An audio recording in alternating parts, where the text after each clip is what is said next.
नमस्कार मित्रांनो, मी उमेश. स्वागत आहे तुमचं मराठी टेक मित्र आपल्या यूट्यूब चॅनलमध्ये. मागेल त्याला सौरकृषी पंप योजनेमध्ये ज्या शेतकऱ्यांनी सौर पंपासाठी पैसे भरलेले होते, त्यांचा अर्ज मंजूर होता. असे शेतकरी मागील काही दिवसांपासून कंपनी निवडण्यासाठी वेटिंगमध्ये होते आणि त्यांना कंपनी निवडण्यासाठी कंपनीचा कोठा दाखवत नव्हता. परंतु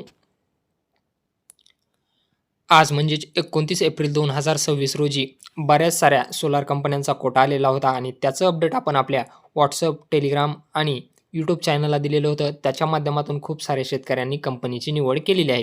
यामध्ये तुम्ही पाहू शकता, या कंपन्या ॲड झाल्यानंतर आपण आपल्या टेलिग्राम चॅनलला दिलेलं होतं. त्यामुळं अपडेट पाहिल्यानंतर खूप साऱ्या शेतकऱ्यांनी टेलिग्राम चॅनलवरही आपल्या ग्रुपमधील खूप साऱ्या शेतकऱ्यांनी कंपनी निवडून घेतलेली होती. याचं अपडेट आपण 12:45 वाजता दिलेलं होतं आणि यामध्ये कंपन्या कोणत्या आलेल्या होत्या तुम्ही पाहू शकता. इकोझेन आलेली होती, त्यानंतर जीके होती आणि Y cube engineering solutions limited अशी ही नवीन कंपनी होती. यामध्ये खूप साऱ्या शेतकऱ्यांनी जीके आणि इकोझेन या कंपनीची निवड केलेली आहे. तुम्ही यामध्ये स्क्रीनशॉटही पाहू शकता.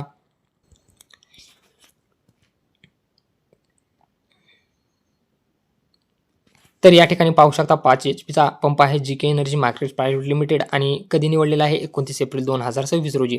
त्यानंतर दुसरा पंप आहे 7.5 एचपीचा, कधी निवडलेला आहे 29 एप्रिल 2026 रोजी GK energy markets private limited. त्यानंतर इथं तिसरा पंप पाहू शकता कोल्हापूर जिल्ह्यातील आहे आणि 3 एचपीचा आहे GK energy markets private limited 29 April 2026 रोजी सिलेक्शन केलेला आहे.